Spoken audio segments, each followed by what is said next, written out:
Hi everyone, this is David, subject to biology. మనం ఈ వీడియోలో కండర వ్యవస్థ అనే టాపిక్ చెప్పుకుందాం. ఆ కండర వ్యవస్థలో ఎటువంటి ప్రోటీన్స్ ఉంటాయి, ఏ సంఖ్యలో పెద్దవారిలో కండరాలు ఉంటాయి, కండరాల యొక్క ఆ సంఖ్యను ఎన్ని రకాలుగా వర్గీకరించారు, కండరాలకు కలిగే వ్యాధులు ఏమిటనేది మనం ఈ వీడియోలో తెలుసుకోబోతున్నాం. కండరాల వ్యవస్థ, కండర వ్యవస్థ, మజిల్ సిస్టమ్, కండరాల గురించిన అధ్యయనాన్ని మయాలజీ అనే పేరుతో పిలుస్తారు. కండరాల గురించిన అధ్యయనము మయాలజీ లేదా సార్కాలజీ అనే పేరుతో పిలుస్తారు. మయాలజీ లేదా సార్కాలజీ అనే పేరుతో పిలుస్తారు. కండరాల యొక్క కదలికల గురించిన అధ్యయనం జరిపినట్లయితే కిన్సియాలజీ కండరాల గురించిన అధ్యయనము కిన్సియాలజీ. కదలికలకు అధ్యయనం, కండరాల గురించిన అధ్యయనం అయితే మయాలజీ లేదా సార్కాలజీ. కండరాల కదలికల గురించిన అధ్యయనము కిన్సియాలజీ. మరి కండరాలు శరీర సౌందర్యాన్ని ఉపయోగపడుతూ ఉంటాయి. అటువంటి శరీర సౌందర్య అధ్యయనాన్ని కాలాలజీ అనే పేరుతో పిలుస్తారు. కాలాలజీ అనే పేరుతో పిలుస్తారు. ఈ కండరాలు మన శరీర బరువులో 40 నుండి 50% ఆక్రమించి ఉన్నాయి. కండరాలు అనేవి ప్రోటీన్లు కలిగి ఉంటాయి. మరి అటువంటి ప్రోటీన్లు కండరాల్లో ఏ ప్రోటీన్లు ఉంటాయో చూసినట్లయితే కండరాల్లో ఉండే ప్రోటీన్ యాక్టిన్ మరియు మయోసిన్. యాక్టిన్ మరియు మయోసిన్ రెండు రకాల ప్రోటీన్లు ఉంటాయి. ప్రీవియస్గా అడిగాడు కండరాల్లో ప్రోటీన్లు ఏమిటని. యాక్టిన్ మరియు మయోసిన్ అనే ప్రోటీన్లు ఉంటాయి. మరి కండరాలు వర్ణకాన్ని కలిగి ఉంటాయి, వర్ణక పదార్థాన్ని. కండరాల్లో ఉండే వర్ణక పదార్థం మయోగ్లోబిన్. కండరాల్లో ఉండే వర్ణక పదార్థమే మయోగ్లోబిన్, కండరాల్లో ఉండే వర్ణక పదార్థం. మరి కండరాలు ఎముకలకు అంటి పెట్టుకొని ఉంటాయి.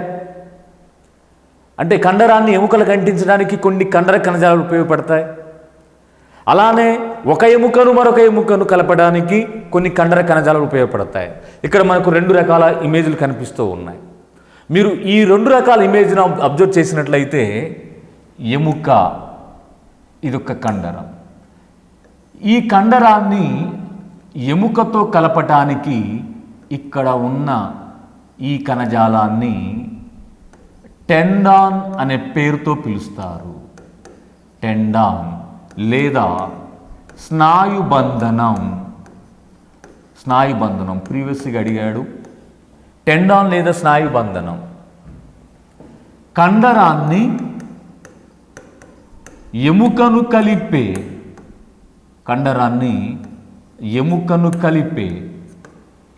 కలిపే అటాచ్ చేసే ఆ నిర్మాణమే స్నాయుబంధం లేదా టెండాన్. రెండో ఇమేజ్లో చూస్తే ఒక ఎముకను మరొక ఎముకను ఈ వైట్ కలర్లో ఉన్న కండర కణజాలాలు కలుపుతూ ఉంటున్నాయి. ఒక ఎముకను మరొక ఎముకను కలిపే ఈ కండర కణజాలాలను లిగమెంట్ అనే పేరుతో పిలుస్తారు. లిగమెంట్ లేదా సంధిబంధనం. ఇది కూడా ఇంపార్టెంట్, ప్రీవియస్గా అడిగాడు. సంధిబంధనం లేదా లిగమెంట్. ఎముకను కలిపే కణజాలం లిగమెంట్, ఎముకను కండరాన్ని కలిపే కణజాలం స్నాయుబంధనం. ఈ లిగమెంట్ చికిత్సలో హైట్ పెరగటం కోసం లిగమెంట్ చికిత్స చేయడం జరుగుతూ ఉంటుంది. అంటే లిగమెంట్ సర్జరీ చేసినట్లయితే కొద్ది వరకు హైట్ను పెంచవచ్చు. ఒక్కోసారి ఈ యొక్క సర్జరీ కూడా ఫెయిల్యూర్ అవుతూ ఉంటుంది. చివరికి అసలు నడవటానికే ఇబ్బంది కలుగుతూ ఉంటుంది. సో ఎముకను కలిపే కండర కణజాలం లిగమెంట్, ఎముకను కండరాన్ని కలిపే కండర కణజాలం టెండాన్. మరి మానవ శరీరంలో అతి పెద్ద కండరం గ్లూటియస్ మ్యాక్సిమస్. మానవ శరీరంలోనే అతి పెద్ద కండరం తొడ ప్రాంతంలో ఉంటుంది. గ్లూటెస్ మ్యాక్సిమస్. మానవ శరీరంలో అతి చిన్న కండరము స్టెపిడియస్ చెవిలో ఉంటుంది. అతి చిన్న కండరం స్టెపిడియస్. పొడవైన కండరము సార్టోరియస్. సార్టోరియస్. పొడవైన కండరము సార్టోరియస్. అతి గట్టి కండరం బటక్ మజిల్. అతి గట్టి కండరం బటక్ మజిల్. ఇక్కడ అంటే పిరుదు కండరం అంటాం. హిప్ బోన్స్ అంటుకొని బ్యాక్ సైడ్ ఉన్న కండరాలు బటక్ మజిల్. అతి గట్టి కండరం సార్టోరియస్, పొడవైన కండరం స్టెపిడియస్, అతి చిన్న కండరం గ్లూటెస్ మ్యాక్సిమస్, అతి పెద్ద కండరం. మానవ శరీరంలో కండరాల యొక్క సంఖ్య చూసినట్లయితే మానవ శరీరంలో ఉండే కండరాలు వీటి సంఖ్య 639 సాధారణ మానవుల్లో. చిన్నపిల్లల్లో అయితే 600 ఉంటాయి. పెద్దవారిలో 639 మజిల్స్ ఉంటాయి. మరి ఇటువంటి కండరాలు చలనానికి ఉపయోగపడతాయి. ఈ కండరాలు 639 కండరాలను 3 రకాలుగా వర్గీకరించడం జరిగింది. ఒకటి అస్థి కండరాలు లేదా రేఖిత కండరాలు. 2 అరేఖిత కండరాలు. 3 హృదయ కండరాలు. 639 కండరాలను 3 రకాలుగా వర్గీకరించడం జరిగింది. ఆ 3 రకాలు చూస్తే రేఖిత కండరాలు, వీటిని స్ట్రైప్డ్ మజిల్స్ అంటారు లేదా స్ట్రేటెడ్ మజిల్స్ అంటారు. అరేఖిత కండరాలు నాన్ స్ట్రేటెడ్ మజిల్స్ లేదా నాన్ స్ట్రైప్ మజిల్స్. హృదయ కండరాలు వీటిని కరోనరీ మజిల్స్ అంటారు.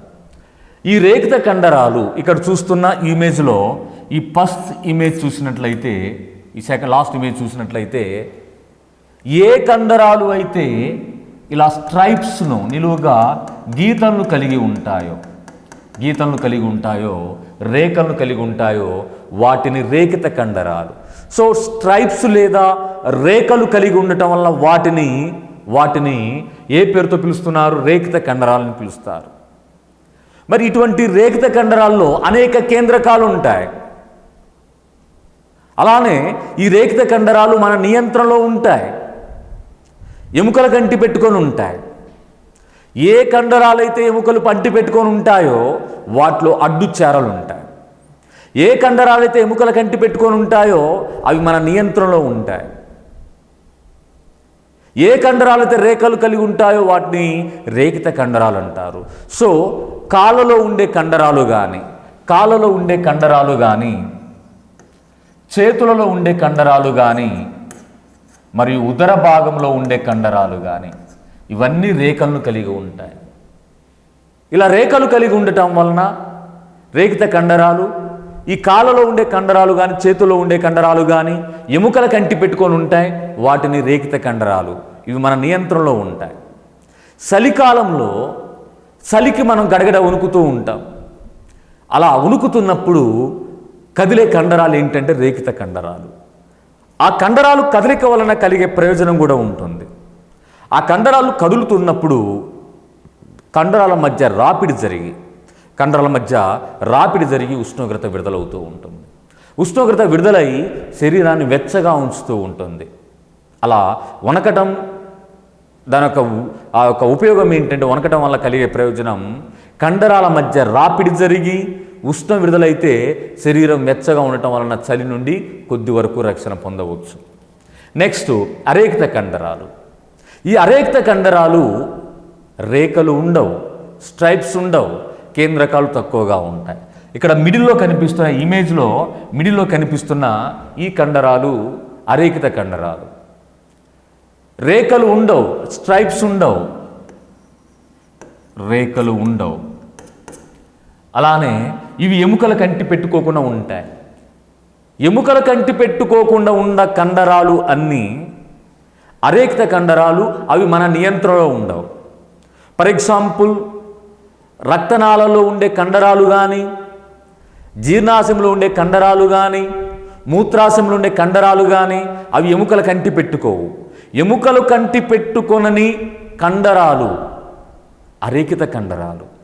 ఎముకను కంటి పెట్టుకోకుండా ఉన్న కండరాలు అన్నీ అరేకిత కండరాలు. ఎగ్జాంపుల్, రక్తనాళాల గోడల్లో ఉండే కండరాలు, ప్రేగుల గోడల్లో ఉండే కండరాలు మరియు మూత్రాశయ గోడలో ఉండే కండరాలన్నీ అరేకిత కండరాలు. ఇవి మన నియంత్రణలో ఉండవు, నాన్ స్ట్రేటెడ్ మజిల్స్. నెక్స్ట్ హృదయ కండరాలు. ఈ హృదయ కండరాలు రేఖలు ఉంటాయి కానీ ఎముకల కంటి పెట్టుకోవు, రేఖలు ఉంటాయి ఎముకల కంటి పెట్టుకోవు కానీ మన నియంత్రణలో ఉండవు. వీటిని హృదయ కండరాలు. ఈ హృదయ కండరాలనేవి జీవితాంతం అలసిపోకుండా పనిచేస్తాయి. జీవితాంతం అలసిపోకుండా అంటే మనం పరిగెత్తినా లేదా మాట్లాడినా లేకపోతే ఏదైనా రాసినా అలసట కలుగుతూ ఉంటుంది ఆ భాగంలో. మనం నిద్రించే సమయంలో కూడా హృదయము పంపింగ్ చేస్తూనే ఉంటుంది. సో జీవితాంతం అలసిపోకుండా పనిచేసే కండరాలే హృదయ కండరాలు. ఇలా 3 రకాల కండరాలు, 639 కండరాలను 3 రకాలుగా వర్గీకరించడం జరిగింది. అవి రేఖిత కండరాలు, అరేఖిత కండరాలు, హృదయ కండరాలు. నెక్స్ట్, ఈ కండరాలకు కలిగే వ్యాధులు చూస్తే, కండర సంబంధిత వ్యాధులు చూసినట్లయితే కండర సంబంధిత వ్యాధులు 1 టెటానస్ లేదా ముందుగా చూద్దాం టిటాని వ్యాధి. టిటాని వ్యాధి హార్మోన్ లోపం వల్ల కలుగుతుంది. పారథార్మోన్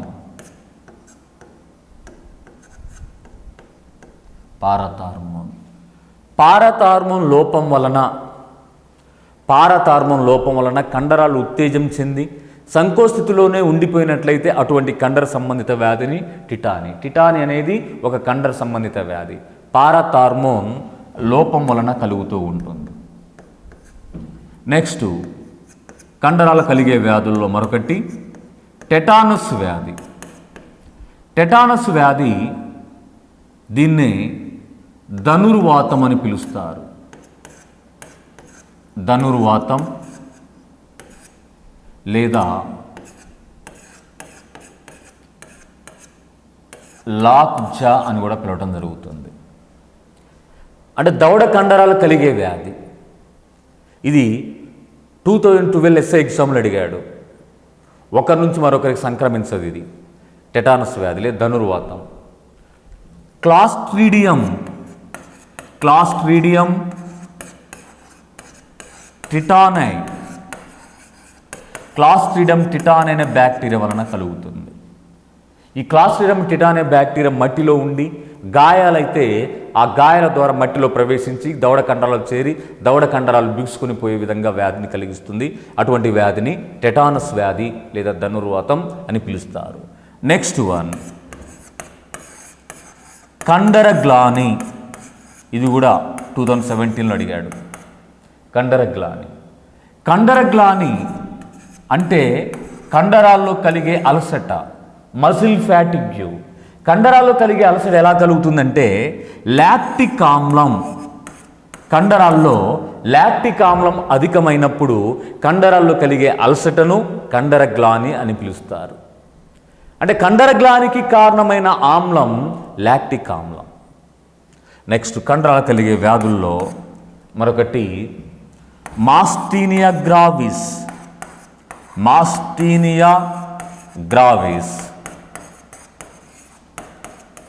మాస్టీనియా గ్రావిస్ అనే వ్యాధి కండరాలకు నాడులకు మధ్య ప్రతిదేహాలు ఉత్పత్తి అయినట్లయితే, కండరాలకు నాడులకు మధ్య ప్రతిదేహాలు ఉత్పత్తి అయినట్లయితే అటువంటి కండర సంబంధిత వ్యాధిని మాస్టీనియా గ్రావిస్ అని పిలుస్తారు.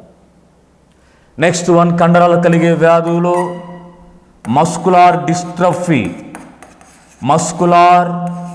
డిస్ట్రఫీ.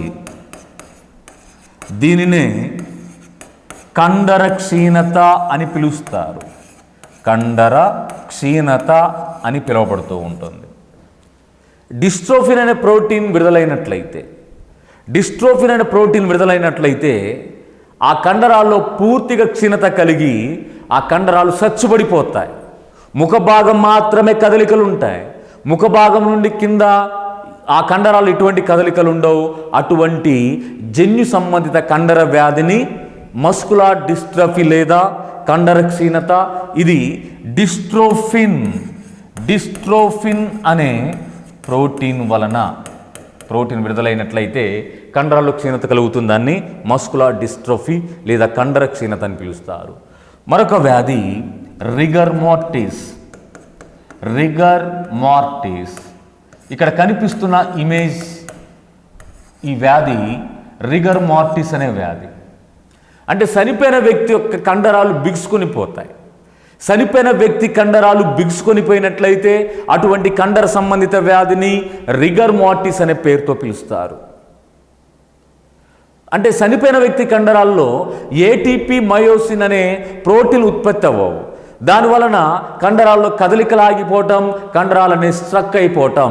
అటువంటి చనిపోయిన వ్యక్తిలో కండరాలు బిగుసుకొని పోయినట్లయితే దానిని రిగర్ మార్టిస్ అని పిలుస్తారు. నెక్స్ట్ వన్ సార్కోమా వ్యాధి. సార్కోమా కండరాలు కలిగే క్యాన్సర్ను సార్కోమా వ్యాధి అని పిలుస్తారు. ఇక్కడ కండరాలకు సంబంధించిన వ్యాధులు 7 రకాలు. కండరాల క్యాన్సర్ కలిగినట్లయితే సార్కోమా అని, అలానే చనిపోయిన వ్యక్తి కండరాలు బిగుసుకొని పోయినట్లయితే రిగర్ మార్టిస్ అని, కండరాల్లో క్షీణత కలిగితే మస్కులార్ డిస్ట్రఫీ అని, కండరాలకు నాడుల మధ్య ప్రదేహాలు ఉత్పత్తి అయినట్లయితే మాస్టీనియా గ్రావిస్ అని, అలానే కండరాలు లాక్టిక్ ఆమ్లం అధికంగా ఉత్పత్తి అయితే కండరాలు అలసిపోయినట్లయితే కండరగ్లాని అని, క్లాస్ట్రిడియం టిటాన్ అనే బ్యాక్టీరియా గాయాల ద్వారా ప్రవేశించి దవడ కండరాలు బిగుసుకొని పోవడానికి కారణమైనట్లయితే టెటానస్ లేదా ధనుర్వాతం లేదా లాక్జా అని, పారతార్మం లోపం వల్ల కండరాలు ఉత్తేజం చెంది సంకోస్థితిలో ఉన్నట్లయితే అటువంటి కండర సంబంధిత వ్యాధిని టిటాన్ వ్యాధి అంటారు. ఇక్కడ 2 రకాల పరీక్షలు చూసినట్లయితే కండర కణజాలకు సంబంధించి 2 రకాల పరీక్షలు, కండర కణాలకు సంబంధించి 2 రకాల పరీక్షలు. ఒకటి బయాప్సీ, 2 అటాప్సీ. 2 రకాల పరీక్షలు చూసినట్లయితే బయాప్సీ, అటాప్సీ. బ్రతుకున్న వ్యక్తిలో వ్యాధులు నిర్ధారించడానికి కండర కణజాలు తీసి పరీక్షించినట్లయితే దాన్ని బయాప్సీ అంటారు. ఈ బయాప్సీ అనే టెస్ట్ను ఎక్కువగా క్యాన్సర్ నిర్ధారణ కొరకు ఉపయోగిస్తారు. మరి అటాప్సీ అంటే ఏమిటి? వ్యక్తి వ్యాధితో చనిపోయినట్లయితే ఆ చనిపోయిన వ్యక్తి కండర కణజాలు తీసి ఏ వ్యాధితో చనిపోయాడని పరీక్షించే ఆ విధానాన్ని అటాప్సీ అంటే చనిపోయిన వ్యక్తి కండర కణజాలు తీసి వ్యాధిని నిర్ధారించే పరీక్షను అటాప్సీ అని, బ్రతుకున్న వ్యక్తి కండర కణజాలు తీసి వ్యాధి నిర్ధారించినట్లయితే దాన్ని బయాప్సీ అంటారు. ఇది కండర వ్యవస్థ. ఈ కండర వ్యవస్థలో మనం కండరాల గురించిన అధ్యయనం మయాలజీ అని, కండరాల కదలికల అధ్యయనం కిన్సియాలజీ అని, అలానే శరీరం యొక్క సౌందర్య అధ్యయనం కాలాలజీ అని, శరీర బరువులో కండరాలు 40% ఆక్యుపెచ్చి ఉండడం జరుగుతూ ఉంటుంది. కండరాల్లో 2 రకాల ప్రోటీన్లు ఆక్టిన్, మయోసిన్. కండరాల్లో వర్ణకం ఉంటుంది, వర్ణ పదార్థం మయోగ్లోబిన్. కండరాలు ఎముకను కలపడానికి కొన్ని కణజాలాలు ఉపయోగపడతాయి. దానిని టెండాన్ లేదా స్నాయుబంధనం అని, ఒక ఎముకను మరొక ఎముకను కలపడానికి లిగమెంట్ అనే లేదా సంధిబంధనం అనే కణజాలం ఉపయోగపడుతూ ఉంటుంది. మరి అతిపెద్ద కండరం గ్లూటేస్ మ్యాక్సిమస్, అతి పొడవైన కండరం సార్టోరేస్, అతి చిన్న కండరం స్ట్రిపిడియస్, అతి గట్టి కండరం బటక్ మసిల్. మరి మానవ శరీరంలో 639 కండరాలు ఉంటాయి. చిన్నపిల్లలు మాత్రం 600 మాత్రమే ఉంటాయి. 639 కండరాలు 3 రకాలు: అస్థి కండరాలు లేదా రేఖిత కండరాలు, 2వది అరేఖిత కండరాలు, 3 హృదయ కండరాలు. ఎముకల కంటి పెట్టుకొని రేఖలు కలిగి మన నియంత్రణలో ఉంటే అస్థి కండరాలు, ఎముకల కంటి పెట్టుకోకుండా మన నియంత్రణ లేకుండా రేఖలు లేకుండా ఉంటే వాటిని అరేఖిత కండరాలు. అలానే హృదయంలో ఉన్న కండరాలు వాటికి రేఖలు ఉంటాయి కానీ ఎముకల కంటి పెట్టుకో మన నియంత్రణలో ఉండవు, వాటిని హృదయ కండరాలు అని పిలుస్తారు. మరి ఈ కండరాలకు సంబంధించిన వ్యాధులు ఇక్కడ చూస్తున్నాం. టిటాను వ్యాధి, టెటానస్, కండరగ్లాని, myasthenia gravis, muscular dystrophy, rigor mortis, sarcoma. వ్యాధులు గుర్తించడానికి కండర కణజాలాలు తీసి జరిపే పరీక్షలు బయాప్సీ మరియు అటాప్సీ. బ్రతుకున్న వ్యక్తిలో కండర కణజాలాలు తీసి వ్యాధి నిర్ధారణ పరీక్షను జరిపినట్లయితే బయాప్సీ. చనిపోయిన వ్యక్తిలో జరిపే కండర కణజాలాలు తీసి జరిపే వ్యాధి నిర్ధారణ పరీక్షను అటాప్సీ అని పిలుస్తారు. Thank you. Thank you for watching this video.